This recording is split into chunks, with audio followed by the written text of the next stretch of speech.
자, 우리 인사합시다. 은혜 받읍시다. 하나님의 은혜가 오늘 이 시간에도 우리와 함께 하기를 주의 이름으로 축복합니다. 오늘은 맥주 감사 드립니다. 예전에는 농경 시대였죠. 그래서 이렇게 보리 추수를 하고 하나님 앞에 감사했던 절기였습니다. 자, 그러나 오늘날에는 한국교회가 이 맥주절을 지난 6개월 동안 하나님께서 지켜주신 은혜, 베푸신 사랑, 그것에 대해서 감사하는 절기로 지키고 있습니다. 사랑하는 성도 여러분, 지난주 주보에 다음 주는 맥주 감사절입니다. 지난 6개월을 돌아보면서 하나님께 감사를 드리시기 바랍니다 라고 주보 광고가 나갔는데, 어떤 마음으로 한 주를 사셨습니까? 얼마나 하나님께서 내게 많은 은혜를 베푸셨는지를 돌아보면서 감사했는지, 오늘 예배드리러 올라올 때도 지난 6개월 동안 베푸신 은혜를 돌아보며 감사하는 마음으로 올라왔는지 한번 돌아보시기 바랍니다. 지난 6개월의 우리의 삶을 한번 돌아보면 여러 가지 사건 사고로부터 우리를 하나님께서 지켜주셨습니다. 오늘까지 건강하게 잘 지낼 수 있게 하셨습니다. 또 어린 아이들을 허락해 주시고 그 자녀들이 병치레 없이 건강하게 잘 자라게 해주셨습니다. 가정을 지켜주셨습니다. 6개월 동안 예배해 주신 직분과 사명을 잘 감당하게 하셨습니다. 나를 충성되이 여기셔서 직분도 주셨습니다. 하나님께 부르짖은 기도에도 응답해 주셨습니다. 기도가 회복되는 은혜도 주셨습니다. 영적으로 침체해 있던 우리를 회복시키시는 은혜도 주셨습니다. 때마다 필요한 말씀의 은혜도 주시고 말씀으로 회복시켜도 주셨습니다. 한 학기를 잘 마무리하게도 하셨습니다. 사업을 지켜주시고 가기를 지켜주셨습니다. 직장 생활을 잘하게 하셨습니다. 기쁨과 소망과 즐거움도 주셨습니다. 때로는 큰 슬픔도 아픔도 있었지만 슬픔 중에 위로해 주시고 그 아픔과 슬픔을 이겨낼 수 있게 해 주셨습니다. 문제를 만났지만 그 문제 가운데 소망도 주시고 그 문제를 잘 극복할 수 있는 은혜를 베풀어 주셨습니다. 무엇보다도 감사한 것은 아무 소망 없는 우리를, 죄로 죽은 우리를 살리시고 하나님 자녀 삼아 주신 것이죠.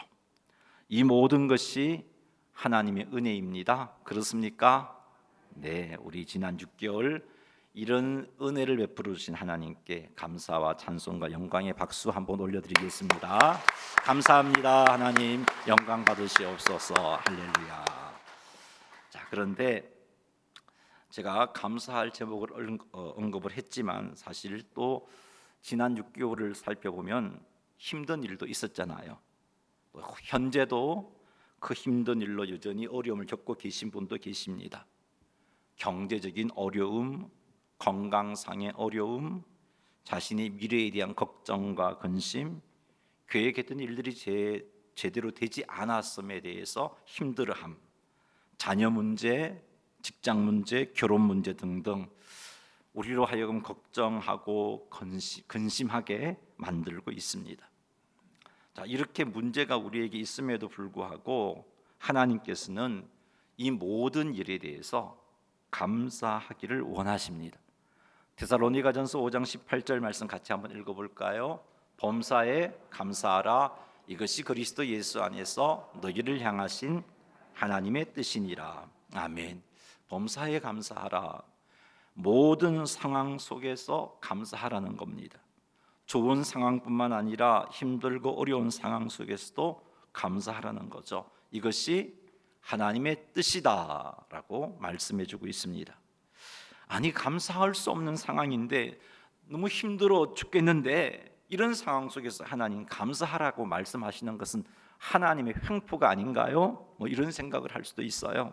그러나 정말 우리가 하나님이 어떤 분이신지를 제대로 안다면 이런 일들을 통해서도 하나님께 감사할 수 있습니다. 진정으로 감사할 수 있습니다. 그래서 하나님께서는 우리들에게 범사에 감사하라고 말씀하고 계시는 겁니다.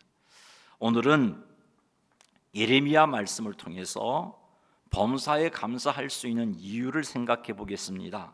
이 시간을 통해서 범사에 감사할 수 있는 이유를 제대로 알아서 정말 기쁘고 즐거운 일에만 감사할 것이 아니라 너무너무 힘든 상황 가운데서도 하나님을 믿는 믿음으로 내 영혼 깊은 곳에서 우러나오는 진정한 감사를 고백할 수 있는 성도님들이 다 되시기를 주님의 이름으로 축원합니다. 할렐루야. 예레미야 29장 11절 말씀 같이 한번 읽어보죠. 여호와의 말씀이니라 너희를 향한 나의 생각을 내가 아나니 평안이요 재앙이 아니니라 너희에게 미래와 희망을 주는 것이니라. 아멘. 이 말씀에서 너희를 향한 나의 생각에서 너희는 1차적으로 유다 백성들을 의미합니다. 이들은 어떤 자들이었냐면은 이 말씀을 하나님께서 유다 백성들에게 하셨는데 그때 유다 백성의 상황이 어떤 상황이었냐? 하나님의 말씀을 거역하고 있었습니다. 아니 그 거역함이 쌓이고 쌓였어요. 하나님께서 수많은 선지자를 보내셔서 말씀대로 돌이키라고 그렇게 말씀해 주시고 인도해 주셨지만 그들은 하나님이 보내신 선지자를 거부하고 하나님께서 보내신 선지자를 죽이고 선지자가 전하는 하나님의 말씀에 귀를 닫았습니다. 뿐만 아니죠. 이들은 하나님께서 가장 미워하시는 행동인 우상 숭배의 죄를 짓고 살았습니다. 이들이 이렇게 영적으로 타락하니 영적으로 타락하면 자연스럽게 도덕적인 타락이 따라옵니다. 사회는 온갖 죄악이 만연했습니다. 이런 유다 백성들에게 하나님께서 회개의 기회를 주시고 또 주셨음에도 불구하고 회개하지 않았어요. 그래서 하나님께서 결국은 유다 백성들을 바벨론에 망하게 하셨습니다. 그래서 유다로 하여금 바벨론의 포로로 끌려가게 하신 거예요. 자, 이렇게 포로로 끌려간 유다 백성들에게 주신 말씀이 11절 말씀이에요. 하나님의 채찍으로 나라가 망하고 바벨론의 포로로 끌려간 그들에게 하나님이 이 말씀을 주신 것입니다. 그들을 향하여 하나님이 말씀하시기를 너희를 향한 나의 생각은 평안이요 재앙이 아니니라 라고 말씀하고 계십니다. 뿐만 아니라 너희를 향한 나의 생각은 너희에게 미래와 희망을 주는 것이다 라고 말씀하십니다. 미래와 희망을 주신다는 것은 절망적인 미래가 아니고 기쁘고 즐겁고 행복하고 희망이 있는 미래를 주신다는 것이죠. 지금 나라를 잃어버리고 포로로 끌려간 그들에게 하나님이 하시는 말씀이에요. 너희를 향한 나의 생각은 재앙이 아니고 평안이다. 그리고 너희에게 미래와 희망을 주는 것이다 라고 말씀하고 계십니다. 우리는 여기서 당신의 자녀들을 향한 하나님의 놀라운 사랑을 발견할 수 있습니다. 우리가 하나님이라면 어떻게 유다 백성들을 대했을 것 같습니까? 아마 가만두지 않았겠죠. 얼마나 참아야 되겠냐며 그렇게 분노하면서 심판하고 멸해버렸을 겁니다. 괘씸하다고 생각하며 포기하고 말았을 것입니다. 이런 마음으로 유다를 망하게 했을 것이고 이런 마음으로 유다를 바벨론의 포로로 끌려가게 만들었을 거예요. 그런데 이런 유다를 향한 하나님의 생각이 재앙이 아니라는 거죠. 그들에게 재앙을 내리기 위해서 유다 백성을 망하게 하신 게 아니라는 말씀을 하고 계시는 거예요. 재앙을 내리기 위해서 그들을 바벨론의 포로로 끌려가게 하신 게 아니라는 거죠. 그들에게 나라가 망하는 아픔을 주신 것은 그들을 향한 놀라운 은혜가 있는데 어떤 은혜? 평안함을 주시기 위함이었고 포로로 끌려가게 하신 것도 그들에게 평안함을 주시기 위한 것이다라고 말씀해 주고 계십니다. 이 말은 남유다를 바벨론에게 망하게 하셨지만 이 바벨론에게 망함이 재앙이 목적이 아니라 재앙을 주기 위한 목적이 아니라 평안과 즉 샬롬을 주시기 위한 것이다 라고 하나님이 그들에게 말씀하고 계시는 겁니다. 여러분 여기 우리 말 번역 평안에 해당되는 히브리어가 샬롬이라는 단어인데 이 단어가 너무 좋은 단어예요. 어떤 의미가 있냐면은 물론 샬롬이란 단어에 대해서 여러분이 가지고 있는 그 의미처럼 평화라는 뜻도 있습니다. 그런데 이 평화는요, 하나님께서 주시는 것인데 어떤 상태냐면 걱정과 근심과 불안과 분쟁과 다툼과 전쟁이 전혀 없는 상태, 걱정이 없는 상태, 근심이 없는 상태, 불안함이 없는 상태, 분쟁과 다툼이 없는 상태, 전쟁이 없는 상태, 그런 상태가 샬롬입니다. 여러분, 이런 상태가 우리에게 임한다면 우리의 삶은요 천국이 되는 거예요. 이 같은 여호와의 샬롬이 우리에게 임한다면 우리는 천국을 맛보며 살아가게 됩니다. 샬롬엔 또 다른 의미가 있는데 위험의 염려가 없는 안전한 상태, 어떤 위험도 없는 안전한 상태, 그리고 또 샬롬은 영적으로 육적으로 모든 필요가 충족된 완전한 상태, 그리고 또 샬롬은 질병에서 자유로운 건강한 상태, 그리고 샬롬은 모든 바람과 필요와 기대가 충족된 상태가 샬롬입니다. 하나님께서 지금 그 말씀을 하고 계시는 거죠. 이 같은 샬롬을 너희들에게 주기 위해서 내가 생각하고 있다는 겁니다. 너희들이 나라를 잃고 너희들이 포로로 끌려갔지만 왜 그렇게 했냐 하면 내가 너희에게 이 샬롬을 주기 위해서라고 하나님이 말씀하고 계시는 겁니다. 하나님을 거역하고 하나님께 불순종하고 우상 숭배하는 유다 백성들을 향한 하나님의 생각은 이런 샬롬을 주시는 것입니다. 그래서 하나님께서 남유다로 하여금 바벨론에게 망하게 하셨습니다. 남유다로 하여금 바벨론의 포로로 끌려가게 하신 겁니다. 하나님의 이러한 처방이 아니었다면 유다는 무서운 재앙으로 멸망할 수밖에 없는 상황이었습니다. 계속해서 하나님을 대적하며 살다가 결국은 멸망하게 되는 상황이죠. 그래서 하나님은 유다를 멸망의 자리에 이르게 하지 않으려고 그들의 나라를 망하게 하신 거예요. 그것을 통해서 샬롬을 주시기 위해서, 그냥 버려두면 멸망할 수밖에 없으니까 그들에게 샬롬을 주시기 위해서 포로로 끌려가게 하신 겁니다. 이런 은혜를 하나님은 유다 백성들에게 붓고 계시는 거죠. 뿐만 아니라 이들을 향한 하나님의 생각은 이들에게 미래와 희망을 주시는 것입니다. 그냥 그대로 내버려 둔다면 유다는 절망적인 미래를 만날 수밖에 없는 상황입니다. 하지만 하나님은 이들이 절망적인 미래를 향하여 나아가는 것을 가만히 보고만 계시지 못하셨습니다. 왜요? 하나님의 백성인 유다를 하나님께서 너무나 사랑하시고 계셨기 때문입니다. 그래서 이들에게 미래와 희망을 주시고자 하신 거예요. 그래서 이들에게 나라가 망하는 아픔과 포로로 끌려가는 아픔을 주신 거예요. 하나님이 지금 그렇게 포로로 끌려간 그들에게 하시는 말씀이에요. 내가 너희들을 향한 생각을 갖고 있는데 그거는 재앙이 아니고 샬롬이야, 평안이야. 너희들에게 미래와 희망을 주기 위한 것이라고 말씀하고 계시는 겁니다. 하나님이 이 같은 이스라엘 유다 백성들을 간섭하지 않았다면 이들의 미래는 절망입니다. 심판이요 영벌밖에 없어요. 그래서 하나님께서 이들에게 남유다가 망하는 아픔을 겪게 하신 겁니다. 뿐만 아니라 바벨론의 포로로 끌려가게 하신 것입니다. 이것을 통해서 남유다 백성들에게 기쁘고 즐겁고 행복하고 희망이 있는 미래를 주시고자 하나님이 간섭하신 것이죠. 이것이 하나님의 백성을 향한 하나님의 사랑입니다.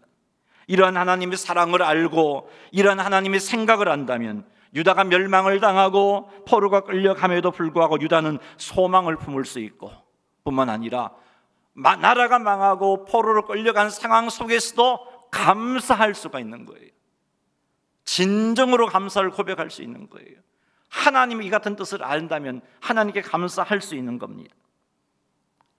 이렇게 하나님을 거역하고 하나님께 불순종하고 하나님께서 미워하시는 우상 숭배를 하는 유다 백성들을 향한 하나님의 사랑이 이런 것을 볼 때 우리에게 소망이 생기는 거죠. 왜냐하면 우리도 유다와 별 차이 없는 존재이기 때문입니다. 아니 어쩌면 유다보다 더 못한 자일런지 몰라요. 그럼에도 불구하고 하나님께서 유다 백성들을 저렇게 사랑하신 것을 볼 때, 유다 백성들을 향한 하나님의 생각이 재앙이 아니요 평안, 샬롬인 것을 볼 때, 미래와 희망을 주시기 위함임을 생각할 때 우리도 소망을 품을 수 있는 거죠. 하나님께서 우리가 부족하고 정말 소망 없는 자임에도 불구하고 우리에게 놀라운 사랑과 은혜를 베풀어 주셨어요. 그 놀라운 사랑과 은혜의 결과가 무엇인가요? 여러분들이 하나님을 아버지라고 부르게 된 것이죠. 우리는 허물과 죄로 죽었던 자들입니다. 그래서 세상 속에서 죄의 저주 가운데 고통하며 살다가 죄의 심판을 받아 영벌을 받을 수밖에 없는 자들이었습니다. 죄의 삭선 사망이라는 하나님의 말씀에 의하여 우리는 하나님의 심판대 앞에서 정죄받아 지옥불에 떨어질 자들이었죠. 이런 우리들을 하나님께서는 창세 전부터 사랑하셨어요. 에베소서 1장 4절 한번 읽어보겠습니다. 곧 창세전에 그리스도 예수 안에서 우리를 택하사 우리로 사랑 안에서 그 앞에 거룩하고 흠이 없게 하시려고. 아멘. 이 말씀을 보니까 창세전에 그리스도 안에서 우리를 택하셨다 하는 것을 알 수 있습니다. 우리가 하나님을 알지도 못한 그때 말이죠, 하나님은 우리를 구원하기로 창세전에 우리를 택하셨습니다. 우리를 하나님 앞에 거룩하고 흠이 없는 자로 세우시고자 우리를 택하셨습니다. 에베소 1장 5절 말씀도 한번 읽어보겠습니다. 그 기쁘신 뜻대로 우리를 예정하사 예수 그리스도로 말미암아 자기의 아들들이 되게 하셨으니. 아멘. 이렇게 창세전에 우리를 구원하기로 택하신 하나님께서 예수 그리스도로 말미암아 하나님의 자녀가 되게 하셨어요. 죄인인 우리를 대신하여 예수 그리스도께서 십자가에서 죽으심으로 그리고 부활하심으로 성령 하나님께서 우리로 하여금 예수님 믿게 하시는 은혜를 부어주심으로 인하여서 우리는 하나님의 자녀가 되었습니다. 우리가 이렇게 크고 놀라운 하나님의 사랑을 받았고 지금도 그 놀라운 사랑을 받고 있습니다. 사랑하는 성도 여러분, 우리를 향한 하나님의 놀랍고 크신 사랑을 확신하시기 바랍니다. 우린 이런 사랑을 받고 있어요. 본문이 나오는 유다 백성이나 오늘 우리나 동일하게 하나님으로부터 엄청난 사랑, 놀라운 사랑을 받고 있습니다. 이렇게 우리를 사랑하시는 하나님을 향한 이렇게 우리를 사랑하시는 하나님이 품고 있는 우리를 향한 하나님의 생각이 무엇이냐? 예레미야 29장 11절인 거죠. 유다 백성들을 향한 생각이 아니라, 유다 백성들만 향한 생각이 아니라 우리를 향한 하나님의 생각도 되는 거예요. 읽어보겠습니다. 다시 한번. 여호와의 말씀이니라. 너희를 향한 나의 생각을 내가 아나니 평안이요 재앙이 아니니라. 너희에게 미래와 희망을 주는 것이니라. 아멘. 우리를 향한 하나님의 생각은 재앙이 아니라 평안입니다. 샬롬입니다. 미래와 희망을 주는 것입니다. 사랑하는 성도 여러분, 이건 하나님의 말씀이라고 밝히고 있죠. 11절에서 분명히 말씀하고 계십니다. 여호와의 말씀이니라. 여호와의 말씀이라고 밝히신 이유는 변함없는 진리의 말씀이라는 거죠. 반드시 하나님께서 우리에게 샬롬을 주시고 미래와 희망을 주신다는 겁니다. 그러니 사랑하는 성도 여러분, 이 11절 말씀을 온전히 믿으시기 바랍니다. 우리를 향한 하나님의 생각이 재앙이 아니라 평안임을 믿으시기 바랍니다. 우리를 향한 하나님의 생각이 미래와 희망을 주시는 것임을 온전히 믿으시기를 주의 이름으로 축원합니다. 나라를 잃고 포로로 끌려간 유다 백성들에게 하나님께서 이 말씀을 하셨어요. 너희를 향한 나의 생각이 재앙이 아니라 샬롬이고 너희를 향한 나의 생각이 미래와 희망이라고 말씀하셨어요. 이런 상황 속에서 이런 말씀을 하셨다는 것은 유다 백성들로 하여금 현재의 상황을 보고 낙심하지 말고 나의 말을 믿고 희망을 품으라. 이게 하나님의 뜻이었어요. 사랑하는 성도 여러분, 우리를 향한 하나님의 생각이 재앙이 아니라 평안이요 샬롬이라는 것을 온전히 믿으시기 바랍니다. 미래와 희망을 주는 것임을 믿으시기 바랍니다. 이 믿음 가지고 여러분 삶을 살아가셔야 돼요. 우리의 상황과 형편이 어떠하든지 간에 하나님이 우리를 향하여 이런 생각을 품고 있다는 믿음을 온전히 가지시는 여러분 되시기를 주의 이름으로 축원합니다. 우리를 향한 하나님의 생각이 이렇기 때문에 우리는 범사에 감사할 수 있는 겁니다. 이 땅에 일어나는 일이 무엇이든지 간에 우리는 하나님의 섭리 안에서 하나님의 섭리 안에서 이것이 우리에게 일어나고 있다는 것을 알고 있습니다. 우리의 삶 속에서 일어난 모든 일들이 하나님의 섭리 안에서 일어난 일들입니다. 따라서 지난 6개월 동안 내게 일어난 힘든 일, 어려운 일, 고난, 역경, 모든 것이 하나님의 섭리 안에서 일어난 일입니다. 어떤 하나님이라고 살폈어요? 우리를 향한 하나님의 생각이 재앙이 아니라 평안, 샬롬인 하나님의 섭리 안에서 일어난 겁니다. 우리를 향한 하나님의 생각이 미래와 희망인 그분의 섭리 안에서 이런 일이 일어난 것입니다. 이런 하나님을 볼 때 우리는 힘들고 어려운 상황 가운데서도 감사할 수 있는 거죠. 내가 지금 고통 가운데 있지만 이 고통이 내게 샬롬을 주시기 위한 하나님의 손길이구나. 내가 힘든 일을 당하고 있지만 이 힘든 일이 내게 미래와 희망을 주시고자 하시는 하나님의 은혜이구나. 이런 고백이 나오기 때문에 우리는 무슨 일을 만나도 감사할 수 있는 겁니다. 힘들고 어려운 일을 당하여도 감사할 수 있습니다. 왜요? 우리를 향한 하나님의 생각이 샬롬이니까. 우리를 향한 하나님의 생각이 미래와 희망이니까. 사랑하는 성도 여러분, 믿으세요. 여러분을 향한 하나님의 생각은 샬롬입니다. 여러분에게 샬롬을 주기 위해서 하나님은 생각을 갖고 계획을 이루시고 계시는 거예요. 여러분에게 미래와 희망을 주시기 위해서 하나님은 일하고 계시는 거예요. 이 믿음 가지시고 무슨 일을 만나도 하나님을 믿는 믿음으로 감사를 고백하실 수 있는 여러분 되시기를 주님의 이름으로 축원합니다. 큰 물결이 일어나 나 쉬지 못하나 이 풍랑으로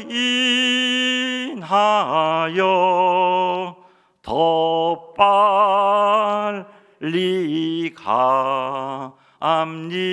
갑니다. 이 고백이 믿음의 고백으로 여러분의 입에서 나오게 되기를 주의 이름으로 축복합니다. 인생의 역경과 풍랑을 만났을 때 왜 내게 이런 역경과 풍랑을 허락하시나요? 하나님 나 사랑하는 거 맞으신가요? 이렇게 불평하고 원망할 것이 아니라 나를 향한 하나님의 생각은 샬롬이지, 나를 향한 하나님의 생각은 미래와 희망이지.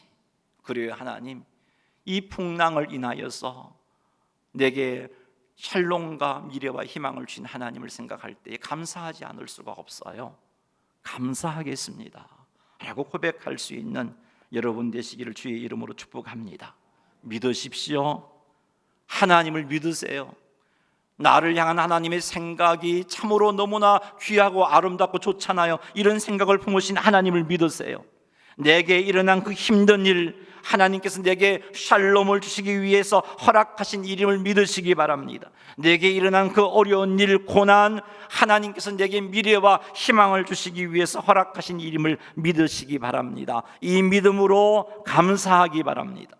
현재 여전히 힘들고 어렵고 고난을 겪고 있다 할지라도 하나님께서 우리에게 샬롬과 미래와 희망을 주시고자 일하고 계심을 믿고 감사하시기 바랍니다. 이런 어려움들을 통해서 샬롬이 임함을 믿고 감사하시는 성도님들이 되시기를 주님의 이름으로 축원합니다. 자, 우리 인사합시다. 하나님을 믿고 감사합시다. 그래요. 하나님을 믿고 어떤 상황 속에서도 낙심하지 말고 절망하지 말고 감사하시는 주의 백성들이 다 되시기를 주님의 이름으로 축복합니다. 우리를 향한 하나님의 생각은 재앙이 아니요 평안입니다. 뿐만 아니라 미래와 희망을 주는 것입니다. 이러한 하나님을 믿는 성도들이 힘써야 할 일이 있어요. 무엇을 힘써야 하는가? 12절과 13절 한번 읽어보겠습니다. 너희가 내게 부르짖으며 내게 와서 기도하면 내가 너희들의 기도를 들을 것이요 너희가 온 마음으로 나를 구하면 나를 찾을 것이요 나를 만나리라. 아멘. 우리에게 평안과 미래와 희망을 주시는 하나님을 믿고 범사에 감사하는 삶을 살려면 우리는 하나님께 우리의 문제를 가지고 나아가 부르짖어야 돼요. 우리에게 있는 이 문제를 통해서 하나님께서 평안을 주시고자 이것을 허락하셨다니, 하나님, 내가 그 하나님을 신뢰합니다 하오니, 하나님, 내게 이 평안함을 빨리 주십시오, 샬롬을 빨리 주십시오 라고 부르짖어야 되는 거죠. 내 삶 가운데 이 풍랑 인연하여서 더 빨리 갑니다라는 은혜가 속히 임할 수 있도록 하나님 은혜 허락해 주십시오라고 기도해야 됩니다. 하나님께서 약속하고 계십니다. 너희가 내게 부르짖으며 내게 와서 기도하면 내가 너희를 들을 것이요 라고 말씀하고 계십니다. 여기서 너희의 기도를 들으신다는 것이 무슨 의미입니까? 평안, 샬롬을 주시겠다는 거예요. 미래와 희망을 주시겠다는 겁니다. 이런 역경을 통해서 합력하여 선을 이루어 주시겠다는 거예요. 13절에서도 동일한 약속을 하나님이 하고 계십니다. 너희가 온 마음으로 나를 구하면 나를 찾을 것이요 나를 만나리라. 여기서 나를 찾는다, 나를 만난다는 건 역시 우리에게 평안, 즉 샬롬을 주신다는 거예요. 미래와 희망을 주신다는 것입니다. 사랑하는 성도 여러분, 우리에게 미래와 희망을 주시는 하나님을 믿고, 우리에게 평안을 주시는 하나님을 믿고, 그리고 우리가 해야 할 일은 믿고만 가만히 있는 것이 아니라 믿는 믿음의 표현이 나타나야 돼요. 그것이 무엇이냐? 평안과 미래와 희망을 달라고 기도하는 거예요. 믿는다고 하면서 부러지지 않는다는 것은 참으로 믿는 것이라고 할 수 없습니다. 하나님께서는 우리에게 평안과 미래와 희망을 주시는 분이니까 언젠가는 주시겠지, 그러면서 기도하지 않은 이런 태도, 하나님께서 원하시지 않는 태도입니다. 하나님께서는 우리가 하나님을 믿는 믿음으로 기도하기를 원하십니다. 부르짖어 기도하기를 원하십니다. 온 마음으로 하나님의 약속이 이루어지기를 원하십니다. 11절에서 이스라엘 백성들에게 내가 너희를 향한 생각이 있는데 그것은 재앙이 아니요 평안이다, 미래와 희망을 주는 것이다 라고 말씀하고 나서 그들에게 기도하라고 말씀하고 계시는 하나님의 말씀을 볼 때 우리는 하나님의 어떤 마음을 가지고 계시는지 알 수 있습니다. 온 마음으로 기도한다는 것은 어떤 의미냐 하면, 이 온 마음에 해당하는 히브리어가 레바브라는 단어인데, 이 레바브의 뜻이 뭐냐면 우리의 생각, 의지, 감정, 판단이 이루어지는 장소가 레바브예요. 이 생각과 판단과 감정과 의지가 이루어지는 장소인 레바브를 다하여 하나님께 기도하라는 말은 어떤 의미냐면은 내 전 인격으로 기도하라는 겁니다. 나의 전부를 동원해서 기도하라는 거예요. 간절하게 기도하라는 거예요. 하나님이 약속하셨으니까 응답해 주시겠지가 아니고 정말 그 약속을 붙잡고 간절함으로 목숨을 걸고 기도하라는 겁니다. 이렇게 부르짖어 기도하고 이렇게 온 마음으로 기도하면 하나님께서 우리의 기도를 들어주신다고 약속하셨어요. 우리를 만나 주신다고, 우리에게 샬롬을 주신다고, 우리에게 미래와 희망을 주신다고 약속하고 계십니다. 이렇게 부르짖어 기도하는 사람, 하나님의 약속을 믿고 이렇게 부르짖어 기도하는 사람, 하나님의 약속을 믿고 온 마음으로 하나님을 구하는 사람은 힘든 환경 속에서도 믿음으로 감사할 수 있습니다. 범사에 감사할 수 있습니다. 뿐만 아니라 우리에게 평안, 즉 샬롬과 미래와 희망을 주시는 하나님의 은혜를 누릴 수 있습니다. 사랑하는 성도 여러분, 우리에게 평안과 미래와 희망을 주시는 하나님을 온전히 믿고 범사에 감사하십시오. 그리고 여기서 머물지 마시고 하나님께서 속히 우리에게 평안과 미래와 희망을 허락해 달라고 하나님께 부르짖으시기 바랍니다. 온 마음으로 기도하시기 바랍니다. 우리의 생각과 의지와 감정을 다하여 기도하시기 바랍니다. 레바브를 다하여 기도하시기 바랍니다. 그리하여 범사에 감사하는 삶이 흔들리지 않고 하나님께서 약속해 주신 것을 온전히 받아 누리시는 성도님들이 다 되시기를 주님의 이름으로 축원합니다. 말씀을 맺습니다. 우리가 범사에 감사할 수 있는 이유는 우리를 향한 하나님의 생각이 재앙이 아니라 평안이기 때문입니다. 샬롬이기 때문입니다. 우리가 범사에 감사할 수 있는 이유는 우리를 향한 하나님의 생각이 미래와 희망을 주는 것이기 때문입니다. 즉 우리에게 기쁘고 즐겁고 행복하고 희망이 있는 미래를 주시는 것이 하나님의 생각이기 때문에 그렇습니다. 하나님께서 우리에게 이런 생각을 품으시고 우리에게 이런 은혜를 주시고자 우리의 삶을 다스리시고 계십니다. 우리에게 일어난 모든 일들이 우리에게 샬롬과 미래와 희망을 주시려는 하나님의 손길입니다. 그래서 우리는 범사에 감사할 수 있습니다. 우리에게 일어난 일들의 결국은 우리에게 샬롬이 주어지는 것이기 때문에, 우리에게 일어난 일의 결국은 우리에게 기쁘고 즐겁고 행복하고 희망 있는 미래를 가져다 두는 것이기 때문에 우리는 범사에 감사할 수 있습니다. 이것이 하나님의 약속입니다. 이것이 여호와의 말씀입니다. 이 말씀을 꼭 기억하여 항상 범사에 감사하는 성도님들이 되시기를 주의 이름으로 축원합니다. 우리에게 평안과 미래와 희망을 주시는 하나님을 믿는다면 우리가 힘써야 할 일이 하나 있다 말씀드렸죠. 그것은 부르짖어 기도하는 겁니다. 온 마음으로 레바브함으로 기도하는 겁니다. 특히 우리가 겪고 있는 어렵고 힘든 상황을 하나님께 가지고 나아가 이 상황들이 속히 하나님의 도우심으로 샬롬과 미래와 희망이 되게 해달라고 부르짖어 기도해야 하는 것이에요. 간절하게 온 마음으로 부르짖으시는 여러분 되시기를 주의 이름으로 축복합니다. 그리하여 우리의 삶에 여호와의 샬롬이 속히 임하고 기쁘고 즐겁고 행복하고 희망이 있는 미래가 속히 임함으로 정말 하루하루 살아가는 삶이 하나님 때문에 행복하고 하나님 주신 은혜로 천국의 기쁨을 미리 맛보시는 성도님들이 다 되시기를 주님의 이름으로 축원합니다. 우리 말씀을 생각하면서 찬양 하나 드릴게요. 예수 늘 함께 하시네.